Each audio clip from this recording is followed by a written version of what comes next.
Penembak Lampung Wira Sukmana sumbang emas di PON 2021. Kontingen Lampung menambah koleksi medali emas di ajang PON Papua 2021. Kali ini datang dari cabang olahraga menembak.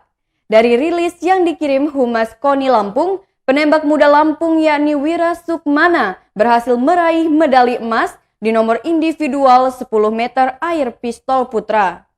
Dalam pertandingan yang digelar di lapangan tembak indoor Kompleks Lukas NMB Stadium pada Sabtu 9 Oktober 2021, Wira mencatatkan nilai tertinggi yakni 236,2. Wira unggul tipis dari atlet Jawa Tengah yakni Muhammad Husti yang meraih nilai 236,1. Sementara perunggu diperoleh Raja Muhsin dari DKI Jakarta dengan nilai 208,6. Dari arena angkat besi, lifter Lampung Bayu Saputra menyumbangkan medali perak di kelas 109 kg putra. Dengan demikian, Lampung masih menempati posisi ke-8 dengan mengumpulkan 8 medali emas, 5 perak, dan 5 perunggu di arena PON ke-20.